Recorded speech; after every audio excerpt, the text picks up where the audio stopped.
Thank you guys who sent in questions for the Thursday Q&A. Remember, if you guys want your questions answered for the next Q&A, description box is down below with all the details on how you could do so.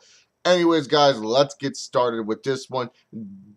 Paul Markalonis asked, would you think mark out if Scott Steiner returns at the Royal Rumble, says, give me the fucking mic, and announces the 30 participants? Oh, yes, I would mark the hell out. I would think that would be one of the best Royal Rumbles in all of wrestling. Could you imagine Scott Steiner just butchering their weights, freaking making fun of their hometowns and botching names? Oh, that would be amazing. For all 30? Yes, sign me up for that. Paul Markalonis also asked, forgetting their bad match, who would you rather have Scott Steiner feud for the title after he debuted? Him or HHH or Lesnar? Ooh. You know, I would say Triple H because I don't think him and Lesnar would have meshed well. In all honesty, when it came down to promos, I don't think they would have done that much entertaining things together. So I definitely think Triple H and Steiner was still a really good feud. It's just had a bad match at the end of the day. Johnny Russo asked, how come OTR Central doesn't answer any of my Q&A questions? Maybe you don't use the hashtag OTRS Central. That could be a reason why he hasn't answered any of your questions. James Isabel asked, who had the funnier / worst debut, the Shockmaster in WCW or Tito Ortiz in TNA? Tito Ortiz coming to TNA, let me just say this. It just made the Aces and Eights versus Main Event Mafia angle worse. That's why it was funny. But Shockmaster was funny just because it was bad, because he was supposed to be this big mystery opponent for a big-time main event match. So Shockmaster has the funniest / worst debut. Stephen Bradley asked, who will have a better year this year, Amari Cooper or TJ Yeldon? Cooper, because I really think Alabama's going to rely on him to catch the football, and he will actually get more passes thrown at him this year. The only problem with Yeldon and the thing with Alabama in recent years, and you notice Bradley being an Alabama fan, is that Nick Saban tends to like to spread out the running back situation, where we go 1, 2, maybe even 3 back deeps, and with Yeldon's fumbling problems and Derrick Henry doing very, very well, you know, in all honesty, I could see Derrick Henry, you know, surpassing Yeldon this year, so that's why I say Amari Cooper. Travis Nelson asked, what did you think was the reason for the PG era and bad wrestling compared to the past? PG era is more or less because of Linda Stanek campaign, and as well with WWE trying to get licenses to other sponsors that wouldn't sponsor them otherwise, since they were a TV-14 company. That is why I think there is a PG era, just because they wanted the Mattels and a bunch of other stuff like a Slim Jim and all these other companies to, you know, send them their sponsors and make money off of them, because some other companies probably just don't want to sponsor TV-14, and there's more money in certain companies compared to, you know, there's more money in a Mattel compared to a Jack Specific that used to make their action figures. So that's one reason why they turned PG. That's one of the many reasons. And why is wrestling bad compared to today? I just feel it's like the lack of characters and storylines, in all honesty. I mean, you don't really build anything with a lot of these superstars nowadays. Y'all just kind of like throw them out there and then expect them to do good. It's just like you don't give us a reason to love or care about these wrestlers and get behind these people. So in all honesty, I would have to say that's one of the reasons why wrestling is bad today when it comes down to it. Mila Drix asked, what did you think of Jericho / Michaels feud in 08? It's a good feud, but got diluted when they gave it the world title. I felt it had a good dynamic, you know, with Jericho freshly turning heel after kind of like an okay babyface run. He freshly turns heel. He punches Shawn's wife. Shawn and him have the unsanctioned match, and then it kind of got diluted because they felt like, oh, this feud needs a world title. Well, I didn't feel like this feud needed a world title. Why does every feud that's major need a world title? It could just be a major feud just for the sake of it. I mean, that's good if you can build a good feud without any world title added to it. That's good shit right there. And I don't know why they had to add to the world title. And what did you think of their match at No Mercy 2008, which was their ladder match? That's a really good ladder match. Definitely underrated one. Jericho took some sick bumps in that one. Michaels took some sick bumps. I really felt they should have gave it to Shawn, in my personal opinion. Why not? I mean, if you want people to kind of be interested in the WWE, why not give Shawn Michaels another world title? I mean, it would have definitely been fresh and unique, even if it was for only a month. Who cares? It seems like the norm back in the late 2000s of the WWE was give people 1-month title reigns anyways. So why not give Shawn the world title for that for just a month? I think that would have been very beneficial. So, but hey, you know what? Jericho retained. That was all cool by me. It's a great match. Definitely go check it out if you haven't seen already. Underrated ladder match that doesn't get talked about for sure. What did you think of Sable ripping off Jacqueline's top and see her tits at WWF Capital Carnage. If you watch it now, it's kind of just like, oh, what the hell is that? You know, it's just all blurry and they have a weird edit to it, but it was cool, I guess. I didn't care. I didn't think Jacqueline was that freaking hot, so I was just like, whatever. If it was Sable, whoa, I would be out of the world and I'll just be going crazy. But with Jacqueline, yeah, it was what it was. Will Pearl #1 asked, what do you think of Rockstar Spud? Is he entertaining? I love Rockstar Spud. He is damn entertaining. He is so funny. I love his suits. They need someone like that in the WWE. If you want the authority to get over, bring in someone like a Rockstar Spud for the authority to pick on. Why not? Why not have a Rockstar Spud clone in the WWE? I mean, you can't always have something original in wrestling, and I think it would make the authority much more entertaining to watch. And how would you book Sting in the WWE? I don't know. I'd probably do it where I would have to book Sting in a way where he wants to face John Cena.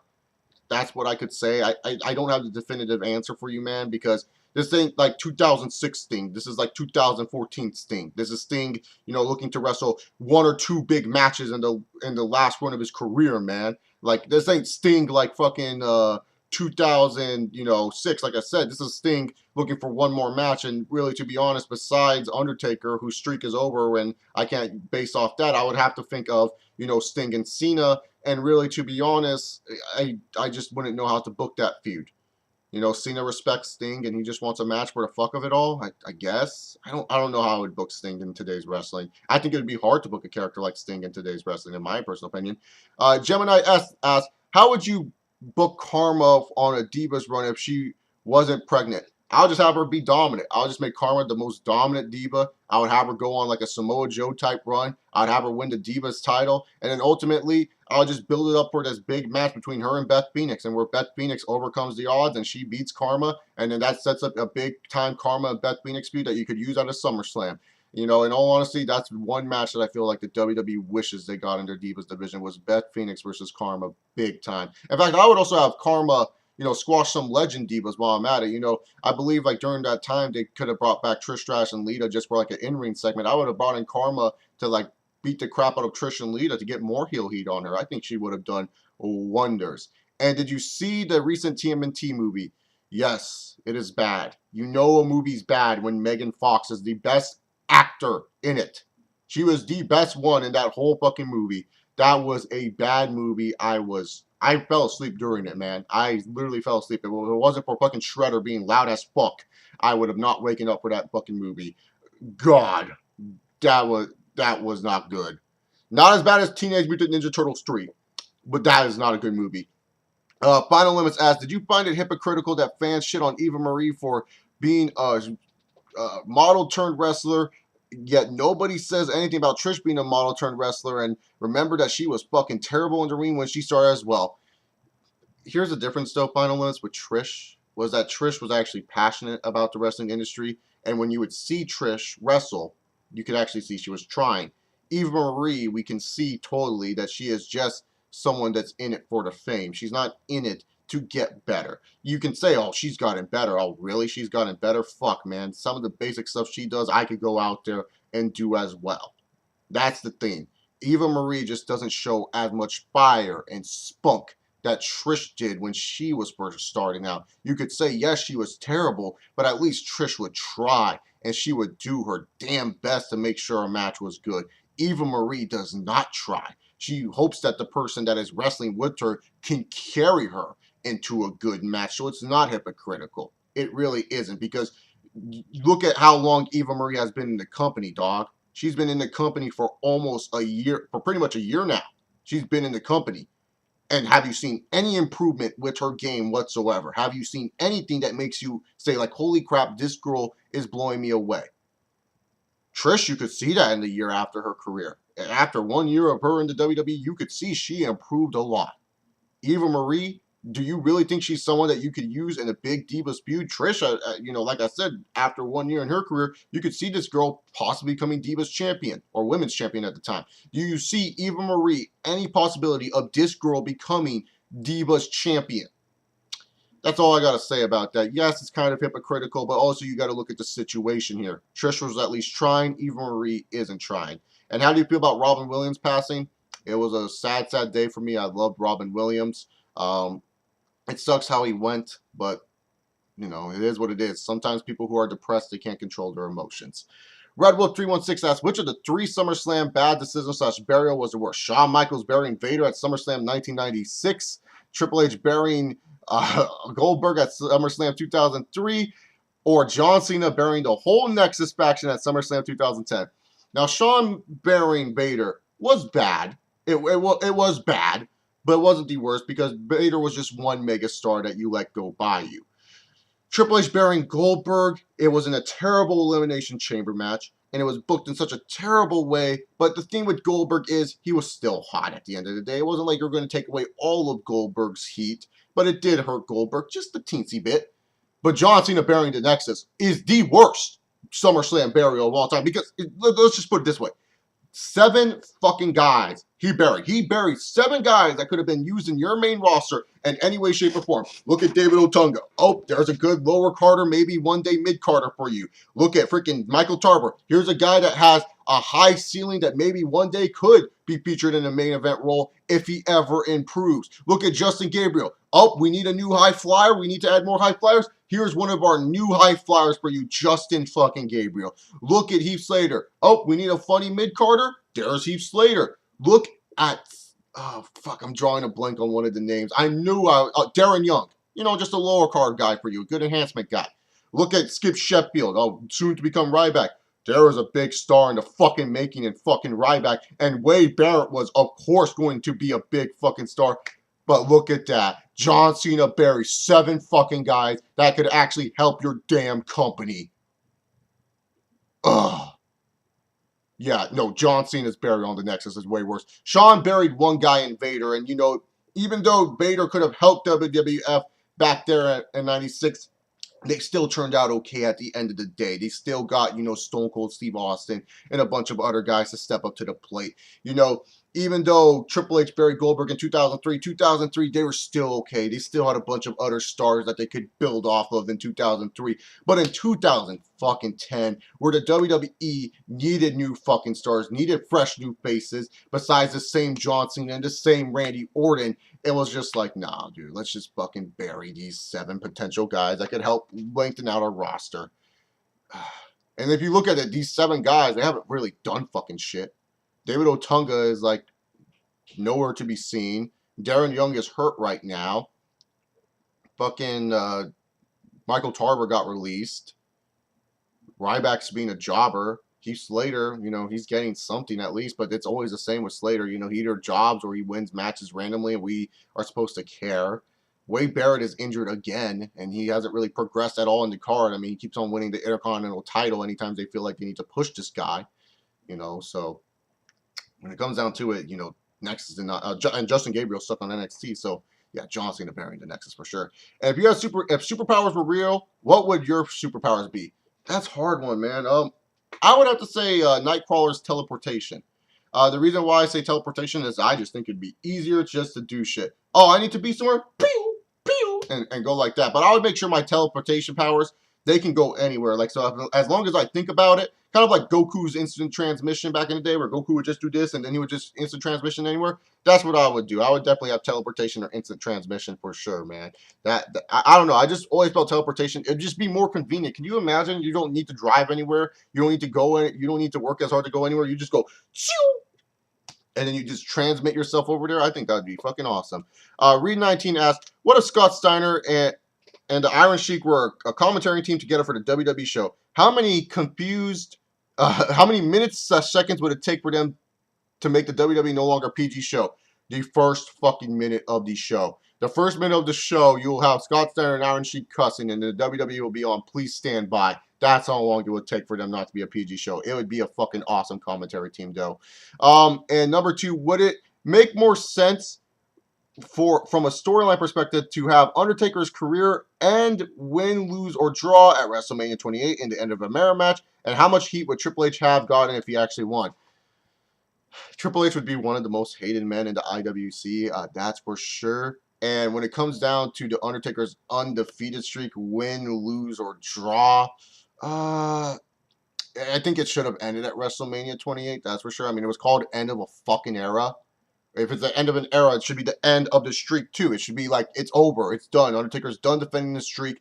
It's fine. But no, they decided to continue it. Like, that's when you should have ended Triple H's career and Undertaker's career together. But Triple H is still fucking wrestling, and Undertaker was still fucking wrestling. So what was the point of calling that match end of the era? They should have just said, we want a Hell in a Cell match just because we can, because I'm God and Undertaker's a fucking respected guy in this industry. So yeah, man, definitely they should have ended that match then. Suzuki Allen asks, Chase Oliver, do you not know that the fake good mic work is trolling the real good mic work? You know, the one that asks you how big John Cena's dick is. Yeah, I know that's a fake good mic work. I've said that in the Q&A in the past. I know it's a fake one. I just have fun with them because it's funny. And Suzuki also asks, who was the bigger character flop in the PG era, Lord Tensai or Sin Cara? Sin Cara, because he was being compared to by Rey Mysterio Jr. I don't know how many times I have to say that. Rey Mysterio Jr. You're comparing this guy to Rey Mysterio, a former two-time World Heavyweight Champion for your company at that time. I mean, you got to think to yourself, holy shit, this guy has to be better than Rey Mysterio, and he wasn't. Tensai, you know, it was a good idea, but you knew it was going to flop. You know, fans today, it doesn't work. Bubblegum Flavored Steroids asked, did WWE drop the ball with DDP? Yes. I mean, this is a guy that you could have used as a gatekeeper or higher upper mid-card, or maybe, you know, one day touch the world title. I don't know if you want to go full-out world champion, but yeah, they dropped the ball big time with DDP. And what was the worst Hell in a Cell match you have ever watched? I would have to say Punk versus Ryback. The 2013 Hell in a Cell, not the 2012 one. I actually thought that was a better match. The 2013 one with Paul Heyman, yeah, that was the worst one because it was just like, holy crap, it's a rematch from last year's Hell in a Cell. It was really bad, and there was no real good payoff when it came down to it at the end of the day. Nintendo Fanboy 1998 is, which look did you like better for Nash? The long brown hair from 2011 or the one he has now with curly white hair? The long brown hair, because he doesn't look like an old man that will tear his quad in 2 seconds. So yes, the brown hair. And would you like to see Hogan versus Sting at WrestleMania 31? No. I don't even care about seeing Hulk Hogan and John Cena at WrestleMania 31. Why would I want to see Hogan and Sting? Oh no, not in WWE. Come on, man. This ain't Bound for Glory 2011, baby. No, man. Let's leave Hulk Hogan and Cena alone. Let them do their own things. Let them wrestle other stars. Hogan should not be wrestling again. I agree. Sting deserves a match in WWE, but no. No, not Hulk Hogan. Hulk Hogan doesn't need another match. He's fine. And Sharora Horror asks, why do people call Dean Ambrose the Titty Master? Because he put like Titty Master on his tape on his arm at live events, and so people are like, oh, Titty Master, that's funny. So they think he's the Titty Master, and it's a cool nickname for him, so good for him. And what is the difference of a Mark Smart and Smart Mark? There really isn't much of a difference, because at the end of the day, they're all wrestling fans. That's just a fact. There's no difference between them. I guess you could say Smart Mark and Smark are the same thing because that's what Smark means. It's a smart mark. So at the end of the day, they're just smart about the business. But at the end of the day, there's no difference. They're all wrestling fans. I know that sounds like a cop-out answer, but it's true. There really isn't much of a difference. I mean, a mark is just probably just not as smart as a smart mark or a smark in general. So yeah, there's a difference for you, man. Lino Gino asks, Q&A, which superstar from the past 20 years do you feel like should have won the world title that never held it in the WWE? 20 years, so 2014 to 1994. Vader. I would say Vader. You know, why not? I mean, the dude was featured on Boy Meets World as world champion all the time. He was a big fucking figure in WCW. Why not hold the world title for the WWE? You could also say Goldust. Goldust is another guy that you felt like could have become a WWE champion, at least one run. I don't know, because WWE has done a good job, you know, like later in their careers for the WWE. They just give guys random titles. Like, look at Henry, look at Christian, look at all those other guys. So, yeah. Yeah. I would say Vader or Goldust. Those would be the two that come into mind. And if The Rock had stayed in the WWE and never left, would Cena be as big as he is now? Oh, yeah. Cena would still be big because Brock Lesnar would still have left the WWE. You never said anything about Lesnar staying. So if Rock was still around, he would still be on the SmackDown brand doing a good job with that. And they would say, Rock, put over John Cena. Rock would be like, you know what? I see money with this kid. So, yeah, I'm going to put him over. And then, you know, you make Cena into an even bigger star. So, yeah, Cena would be a big star today. No question about it. If Brock Lesnar stayed around, then no, Cena would not become a big star.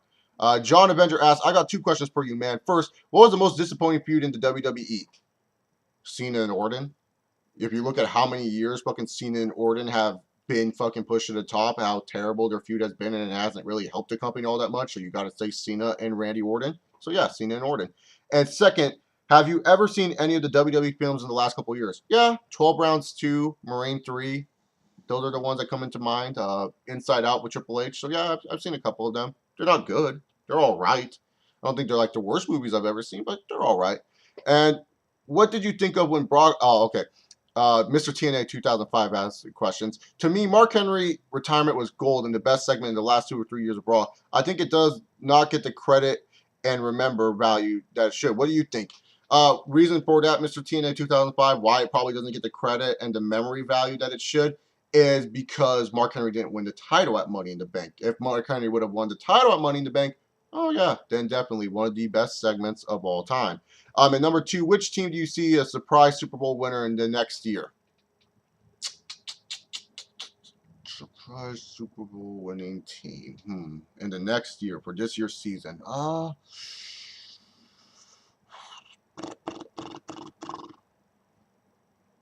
I'm trying to think, man. Falcons. I'll choose the Falcons. I think they could surprise us. I know a lot of people would be like, oh, that's not a surprise team. They actually have a good roster, but yeah, that could be a surprise team. Lona Lowell asked, what did you think of when Brock Lesnar made his WWE debut the night after WrestleMania 18? Shocking. It was fucking awesome just seeing Brock Lesnar like throw Spike Dudley like that. Like he threw him in the air and caught him to a powerbomb. That was sick. He definitely was intimidating. Definitely someone that I was just like, damn, dude, this guy's going to be something big. I wasn't a fan of his, but yeah, I thought it was going to be big. And what did you think of when Maven eliminated The Undertaker at the 2002 Royal Rumble? Dumb. Because that meant Undertaker was going to feud with Maven. I don't understand. Like, does Taker find random losers and be like, Vince, I see something in this guy. Let me feud with him. Is that what Undertaker literally does? Do you just find random ass people and just be like, I'm feuding with this guy? Like, the hell, Taker? Stop putting over bums, man. Put over actual real talent. It was stupid. It led to nothing because that's Maven's highlight. That's Maven's highlight in his career. I bet you if you ask Maven, what's a highlight in your career? He's going to be like, man, drop kicking the Undertaker and eliminating him at the Royal Rumble. That's the highlight of my career. So, yeah. Jack Talking Dildo asked, when did you shave your head? What day and time? And why was it red near your temple on your Tuesday Q&A? I shaved it in the morning, Tuesday morning. And then I took a shower, and so that's why it was red on my temple. Because after you take a shower, a hot shower too, your head gets red. So yeah, that's why it was red. Is SummerSlam going to suck on Sunday? Yes or no? If you want me to give a direct answer, I would say possibly yes. Little Fish asked, Q&A, was Sin Cara an epic fail for the WWE? Yes, and I said it earlier, Little Fish, in the Q&A. He was supposed to be compared to Rey Mysterio, and he failed at that. So yes, man, he is. And when do you see Rey Mysterio retire from wrestling, and where is he? I think Rey Mysterio is currently kind of retired from wrestling. And where is he? Probably fucking his wife at home like he should be. Brony Loney asked, Q&A, how do you feel knowing that Robin Williams died of suicide? It sucks, but when it comes down to someone who has clinical depression problems, it's really hard to control that if they don't get help themselves. So yeah. And do you believe that people who commit suicide go to hell? And was Robin Williams wrong for doing what he did ever since he left a lot of people who cared and loved him, like his family, friends, and fans? Was it selfish of him? Like I said, man, I don't know what Robin Williams was thinking at the time. He was depressed. Apparently, he had some depression issues. And when you're someone who is depressed, you can't control those emotions. That's just the bottom line, simple fact. You don't have any empathy. You don't have any feeling in your body. You don't care about anything when you're depressed. So Robin Williams, at that time, he probably was not thinking straight of what the hell he was doing. So no, I don't believe that people who commit suicide go to hell. I don't believe that necessarily. I believe you go into purgatory, where you're just kind of floating in the middle until God decides to bring you up to heaven. But, in all honesty, Robin Williams, he did it because he was depressed. There's nothing you can do when someone is depressed, man. When someone is depressed, dog, it's really, really hard to, get their mindset right in the world. Dave Lester asked, what if Scott Steiner comes back and joins the Authority? Oh, that would be one of the best things of all time. And fucking him and Seth Rollins should be a tag team. It would be like Maple Leaf Seth Rollins. Oh, or no, like, what would be Seth Rollins' name? Like, Dark Avenger Muscle. I don't know what you would call Seth Rollins as a nickname, but yeah. And what did you think of Triple H and Steiner match at Royal Rumble 2003? One of the worst matches you will ever fucking see. Holy crap, that is terrible. Jack Trice asked, How would a diva like Eva Marie react if she got busted open during a match the hard way and bled like Mick Foley? I don't think she would react, man. I think she'd be stupid enough to think that's like just her hair dye falling off of her hair. That's really, I think, how she would react. She would not notice. She'd be like, "Ah, my head hurts. Oh well, gotta finish the match." She's all bleeding and shit. She would probably think like, "Oh, look, it's my hair dye. Oh, I didn't dye my hair good enough this week." That's how I think she would react. And what do you think of the Headbangers, Thrasher and Mosh? Nice, solid tag team. It definitely was fitting with the time, what the WWE was doing. I like them. They're not a memorable tag team. They're not a tag team I'll remember down the line, but they were a solid team. They were a solid hand team. Better than most tag teams today in WWE. You could say that for sure. Headbangers were so much better than some of the shit we have today. Reginald D. Huff asked, thoughts on Rey Mysterio's WWE debut on SmackDown in 2002? Awesome stuff, man. It was cool seeing Rey Mysterio there. The match with Chavo, it was okay. The crowd was kind of like trying to figure out what these two were doing, wrestling the lucha style most of the match. But then when Rey was like, da da da da, and then he hit the 619, that was fucking awesome. So it was a good debut for Rey Mysterio, and it showcased what SmackDown was going to have. And what did you think of Chris Jericho's ass cream? Funny fucking stuff. I miss that Jericho, man. I know a lot of people like serious Jericho, but Jericho fucking comedy bits in 2000 through 2003 were just awesome, man. Ass cream. I love Watermelon 525 asks, what if WWE gave Hornswoggle the WWE title? Their company will go under. And what are your thoughts, and what are your top 5 favorite Robin Williams films? Flubber, Hook, Dead Poet Society, Aladdin #1, and Jumanji. Those would be my 5 favorite Robin Williams films. Justin Side asks, what did you think of CM Punk does at home in his retirement? I don't know. Probably watches TV a lot, catches up on things, reads comics. Fuck AJ Lee. That's probably what I expect he does at home. And what if Punk got arrested and got caught with drugs? His image would be ruined, that's for sure. That would happen for sure. Randy Bustutti asks, thoughts on Billy Chuck and their stylist Rico? Now, that's good shit right there. They're pretending to be gay just to get some more publicity. It was all a publicity stunt, and they embarrassed Stephanie McMahon. I thought that shit was good, man. The gay sexual innuendos, they made you feel uncomfortable. I really did like Billy and Chuck. That was some funny-ass stuff. Some fucking charisma. That's what they need in the tag team division. Some people who can show some charisma. And what did you think of Triple H and Taker match at WrestleMania?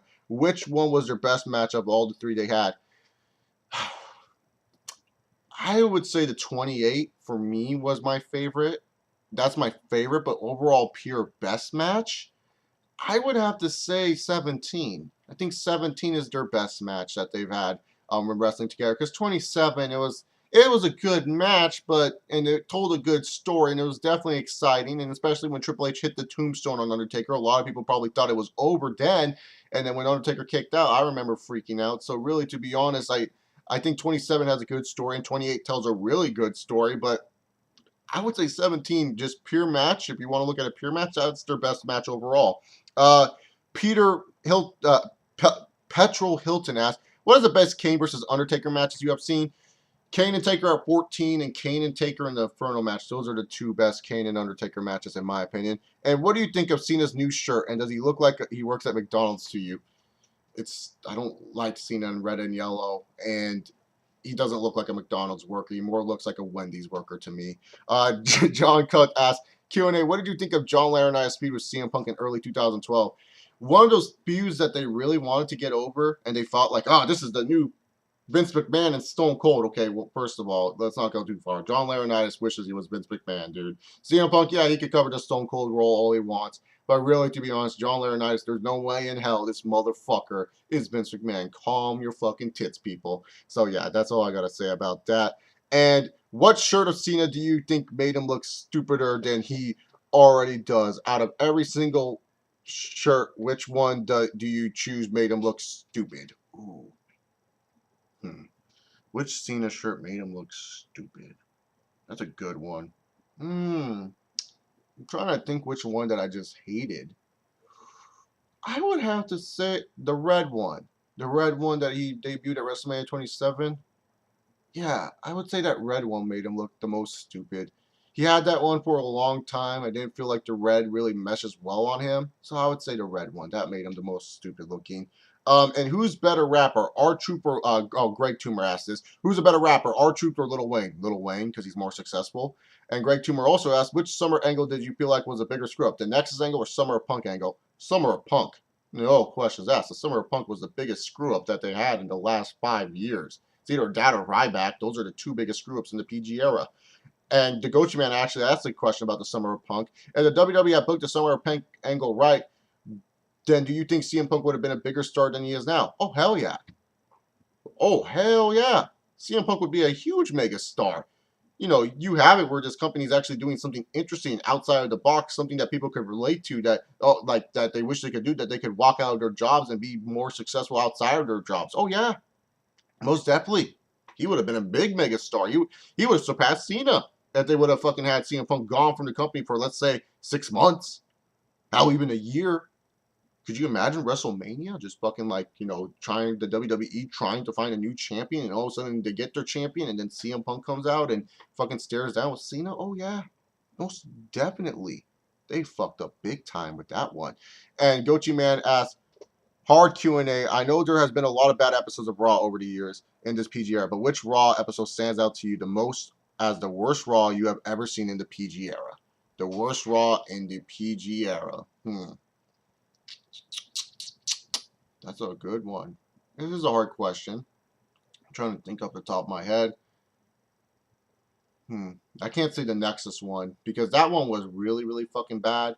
But the Nexus kind of did well to make it. It's still a bad episode. What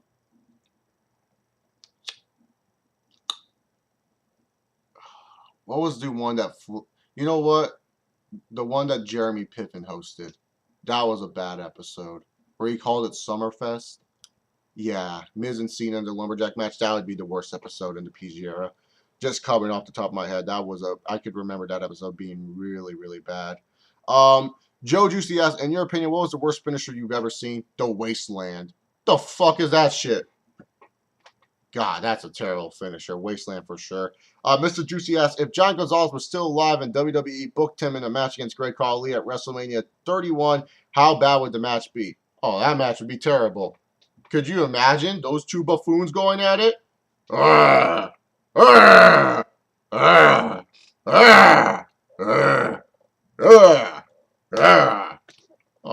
that'd be fucking terrible, man. No, don't even get that in my head. And what did you think of the M&M tag team? Solid tag team. I didn't really see any of these guys becoming major stars, though, at the time, that's for sure. Just thought it was solid. Melina was hot doing the splits. I like that. The Real Heel asked, what do you think of Awesome Kong? And do you think the Awesome Kong would come back to the Knockouts division to bring some life back into it? Yes, I do wish that Awesome Kong did come back to the Knockouts division to bring some life to it because they need the help with it. And I've always liked her as a worker, for sure. She was definitely a big woman that could work and put on some really phenomenal matches for TNA. I wish she came back to help out the Knockouts division. They really need it. Really, really bad. And you also asked, why does TNA never seem to bring in a lot more new faces to the Knockouts division and continue having the same knockout speeds we've seen so many times? Because TNA is dumb and they like to freaking push the same people because they're like, oh, these are the people the internet guys like a lot. They like to look at these women online, so let's go freaking push these guys when, in all honesty, they should be pushing more other different knockout faces, like a Brittany. I mean, you got a fucking Brittany here and then they don't even do shit with her. What the hell are you thinking, WWE? Or TNA. God, sorry. I'm so used to asking. I'm so used to complaining about WWE sometimes that I forget about TNA. Josh Chambers asked, if John Cena was offered to go to Hollywood, become a big movie star like Dwayne The Rock Johnson, then do you think John Cena would take the offer? Yeah. Who won it, man? I mean, John Cena, okay, let's see. He's probably getting paid like $2 million a year working for the WWE, with a bunch of other endorsements onto the side and merchandise rights. Let's see. Work 200 days, work 300 days a year and get paid $2 million a year, or work on a set for 40 days and get paid, I don't know, let's just say $10 million? Yeah, I think Cena would take the Hollywood money and run. And Josh Chambers asked, which two knockouts would you fuck or pass on, Taryn Terrell or Madison Rayne? Madison Rayne, I'll pass on. I never found her that attractive. And Taryn Terrell, I would fuck as long as she does not have a knife in her hand. That's all I gotta say. John Kunk asked, do you think anyone... Hold up, my contacts were fucking up there. Okay. John Cool actually is asking. It's not John Cunt. John Cunt already answered the question. I just couldn't read correctly. John Cool asked, do you think anyone out there, specifically the TNA fanboys, really give two craps about the beautiful people? No. I don't think anyone cares about the beautiful people anymore. They've run their course, man. They really have ran their course. This is like the beautiful people is not like a tag team that changes professional wrestling. They were good for what they were at their time. And then they kind of ruined the beautiful people because they had Angelina Love fall into a fucking spell or some shit. I don't even know, man. But yeah, no, they definitely have run their course when it comes down to it. I don't think anyone cares about them. And Mac Gochi is going to end this Q&A. Do you think it's possible that the WWE might go G-rated one day if they're really that desperate? No, because you're not going to gain anything about going G-rated. There's no sponsors that are going to take you in if you're G-rated. They're not going to go G-rated unless it makes money for them, and that's just the truth. So they're not going to go G-rated whatsoever. It's more of just the PG route is a good way to get sponsors that they need, like I said earlier in the Q&A. So no, I don't think they'll ever go G-rated. You can't have a wrestling company go G-rated, man. So that's all I got to say. But thank you guys so much for sending in the questions for the Q&A. Sorry if my face was really close into the camera. My contact in this eye has been messing up. I got to go change that up soon. But thank you so much for sending in the questions. Remember, guys haven't already, check out my SummerSlam 2014 preview and predictions show. Make sure you guys check out the website, Chilling with Chase. Follow me on Twitter at ChaseOver68.